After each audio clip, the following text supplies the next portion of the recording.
Hey everyone, welcome to another episode of the Awakened Living Podcast. I'm your host, Robbie J. Bone, and today is another episode of the Wisdom of the Week, where I share weekly wisdom, experiences, and epiphanies that have come throughout the week. So today we're talking about the power and the magic of imagination. And I want to share with you some aspects of how you can use your imagination to enhance your life, to create the life that you want to live, and to become the person that you know you're capable of being, right? We all know that there's certain things that hold us back in life. We all know there's certain qualities that we could be, and maybe we're just not quite there yet. And so it is possible to become kind of our ideal person, our dream person, from an embodied place and from a place of self-love, right? Because this is about growing into who we're meant to be, not becoming someone because we don't like ourselves, right? It's not like, I don't like myself, so I want to become someone better and different because I really hate myself. It's like, no, I love myself and I want to be more aligned with my authentic self, my true self, my soul, my true nature. And I want to live a beautiful human experience, right? So there's a very important nuance in that. So when we look at imagination is known in many different wisdom traditions and esoteric teachings. And even now science speaks to the power of imagination, and that our imagination is actually far more real than we realize, right? Even you've probably heard, even some wisdom traditions say that our dream life is more our real life than our waking life, right? So this thing that we say is just a dream, it's just your imagination, is actually more real than we realize. So I know for me on my path, I struggled with this because we grow up and we got to think in a straight line and get things done and go to school and do all those things, right? Straight line thinking. And I lost my imagination for a lot of my life because I played a lot of video games. It was a serious problem in my life, actually, for many years. It was an addiction. So I played a lot of video games and I watched a lot of television. And the thing about television and video games is that they kind of suck our imagination, right? We don't have to use our imagination when we're doing these things. It's like autopilot. And I actually lost my ability to really have a clear and vivid imagination because of that. And many people have this experience where we grow older and it's like we remember being a kid and like this whole world in our mind, and then we lose it. And we all have the power to bring it back. We all have the power to cultivate it. It's like a muscle, it's like a skill, and it just takes practice and time. So when I was getting into certain spiritual practices, certain meditations, and also certain shamanic lineages talk about journey work, where we journey into the spirit realm to get answers, to connect with certain spiritual beings, and to potentially do healing for ourselves or others. And so in that shamanic realm, we're told that our imagination is real. We're told that we need to trust our imagination. And I remember I was probably about 16 or 17 years old when I did this for the first time. And I had many images come through and I didn't trust them. So I'm like, I think I'm just making this up, because they can be a little bit outlandish. And so I judged them and I didn't trust them. And with time, I've learned to trust. So I encourage you to cultivate that trust.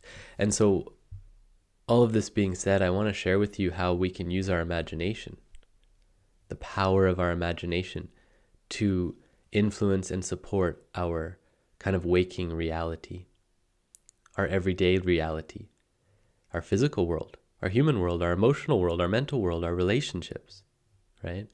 So another story that helps outline the power of imagination, and this is a simple study that they did. It was a scientific study.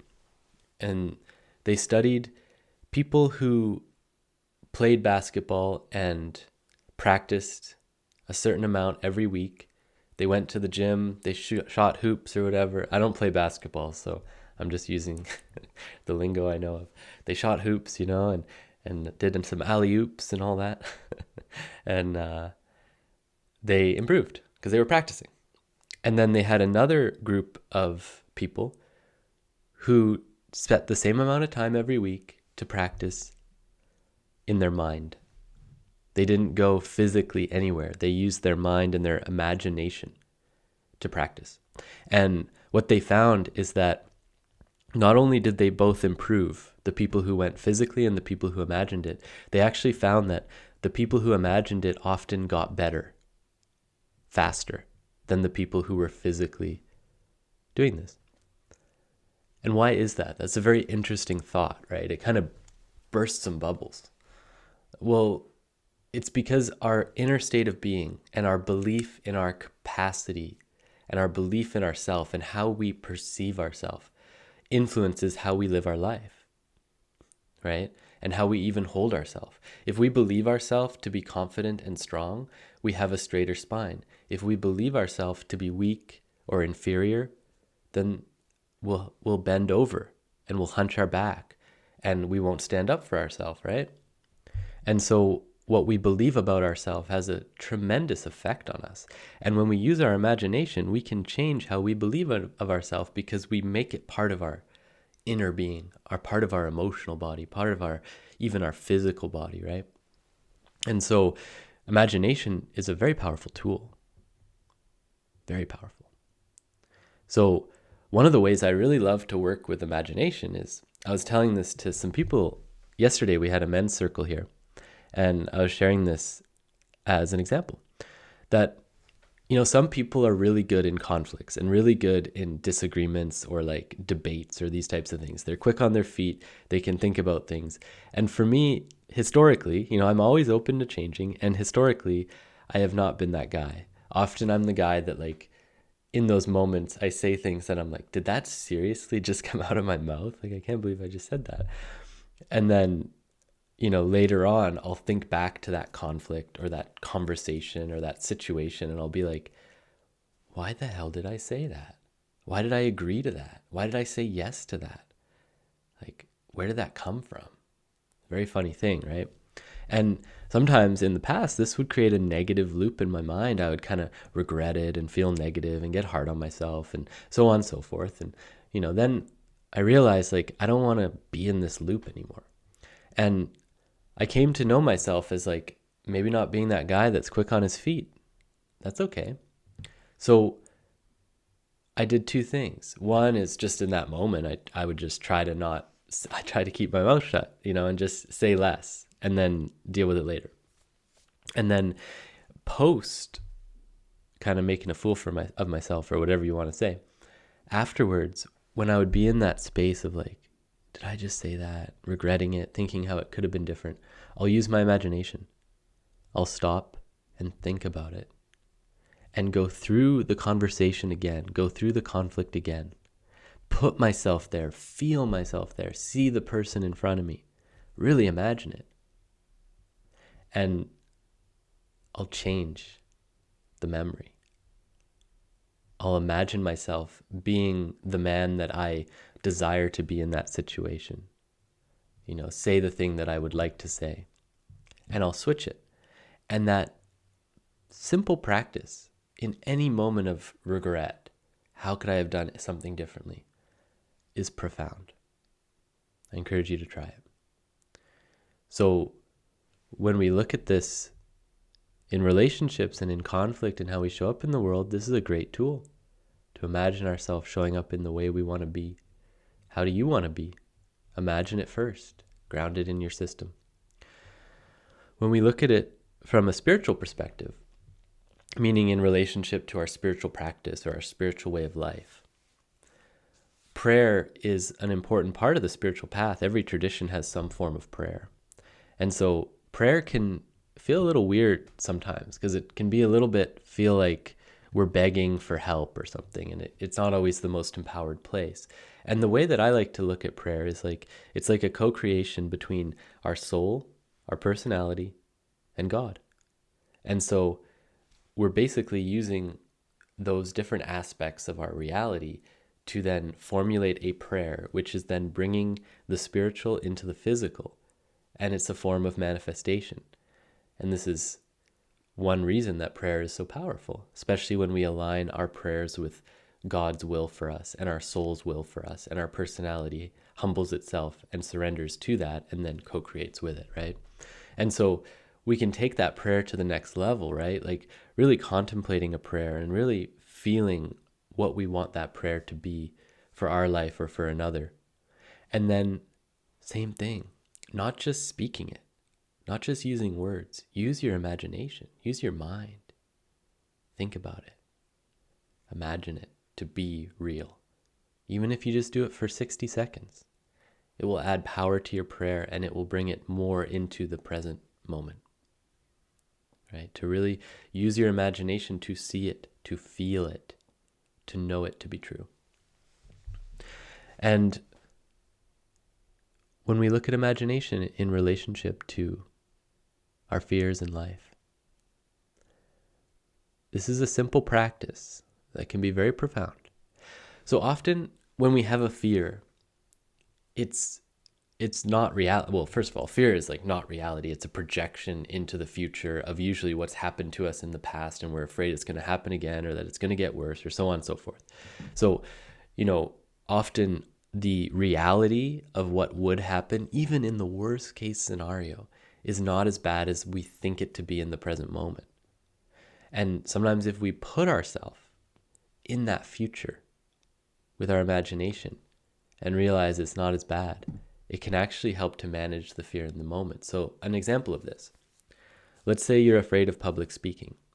You're really anxious about it and you've got some sort of speaking engagement.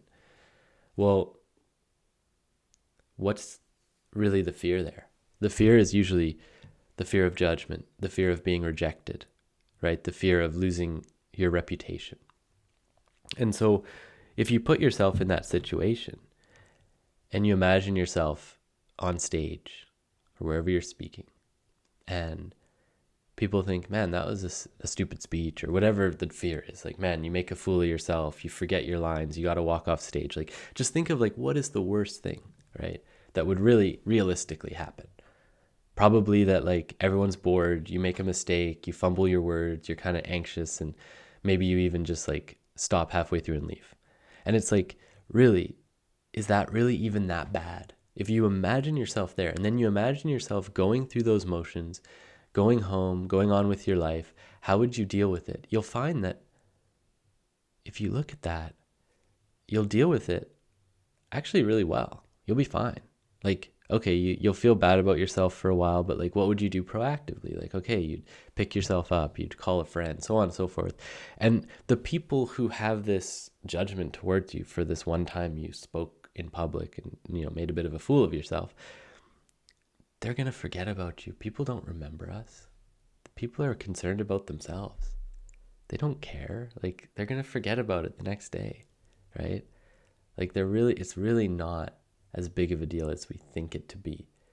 And it can be helpful to imagine those worst case scenarios, like your partner breaking up with you, a marriage ending, someone dying. Like, those things are negative. We don't desire them. And also, we're strong. Human beings are resilient. Human beings are adaptable. We can handle those adversities in our life. And so if you place yourself in that situation, you will find that you're far more capable than you believe yourself to be. If you put yourself in your imagination, right? Realize it's not so bad. So those are some ways, right? Imagination is powerful. Your imagination is real, and you can use it to the benefit of your life. You can use it to embody certain qualities, to feel yourself as confident, as strong, as loving, as peaceful, as joyful, as compassionate. You can use it to actually improve your relationships. You can use it to overcome your fears, and you can use it to manifest and create through prayer and visualization. These things are powerful. So I encourage you to go forth and use your imagination. After this podcast, when you're done listening, take a few moments, sit down, breathe, and imagine whatever you want. Use your imagination. 5 minutes, 10 minutes.